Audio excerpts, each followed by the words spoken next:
your life is fucked. You're distracted, you're overweight, your bank account is empty, you have little to no meaningful relationships, and your least favorite person is yourself. But your life doesn't have to stay fucked. 9 years ago, I was a broke, drug-addicted construction worker, and these 12 behaviors got me to where I am today. The first behavior is to train for 1 hour a day. It doesn't matter what you do. You can go for a walk, train at the gym, or go do fucking Pilates. Just move your body for an hour a day. Working on your body gets you out of your head. A lot of individuals are struggling with depression, anxiety, and multiple other negative emotions because they are sitting on their couch doing nothing.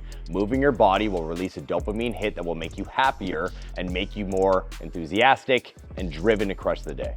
Moving your body and exercising is a very simple, tangible thing that you can do to start bettering your life. You're never gonna better your life sitting on the couch all day watching Netflix or something else. So move your body, get outside, learn to play a sport, pick up some weights, just do something active. The second behavior is to make your life more interesting than your vices. If I had your life, I'd want to escape watching porn, doing drugs, drinking, and binge watching TV every weekend, just like you. Regardless if you work on your phone or not, you need to make your real life more interesting. You need to do something, whether it's a hobby or picking up another sport.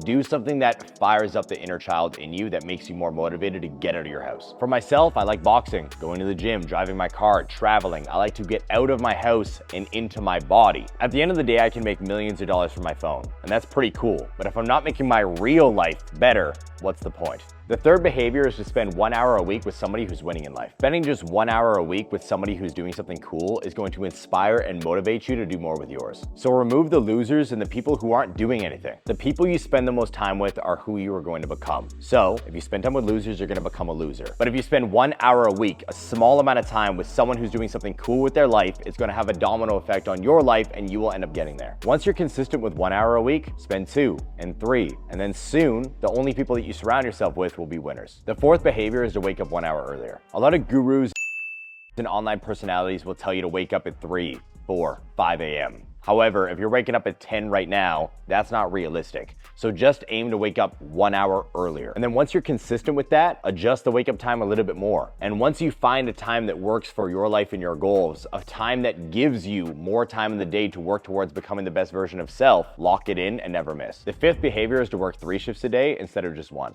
Most people work 9 to 5, but they don't utilize the shift before and after work, being 5 a.m. to 9 a.m. and 5 p.m. to 9 p.m. For myself, I was an iron worker, and we would usually start at 6 a.m. and work until around 4 p.m. in the afternoon. After I was done my regular shift as an iron worker, I would then work on my fitness and my business for 2 shifts afterwards. Why are we doing this? Because you're probably not gonna make any more money than you are right now at your regular job. So you need to utilize the time that you have in the day accordingly. Whether it's before work or after work, make the time to work on a skill so you can do something else. The sixth behavior is to spend 10 minutes a day aligning yourself with what you want. This strategy is great because it helps you get aligned with what you actually want. You see, a lot of people are so focused on the grand vision and they have no idea how to get there because they're living in a trailer thinking about $1 million mansion. In simple terms, spend time every day obsessing over what you want and it will become your reality. For an example, when I wanted this watch, I spent 15 minutes a day, every day on a weekly basis, looking at watches and researching watches. When I wanted my car, I spent 15 minutes a day binge watching YouTube videos about different cars and why they were the best one. So this doesn't have to be about material things, but when it comes down to the goal that you want to achieve, you need to spend time thinking about it and focusing on it every day so you can actually get there in life. So write a list for all of your goals when it comes to wealth, health, relationships, and self. And then ask yourself why achieving each goal is important to you. Because until you have an emotional attachment to the goal, you'll never feel motivated enough to achieve it. And all you need is 10 minutes a day. The seventh behavior is to only date somebody that believes in you. When I first met Julia, my wife, she was the first person to not only tell me, but show me that she believed in me. Julia and myself met at the same construction company. She was in the office as an estimator,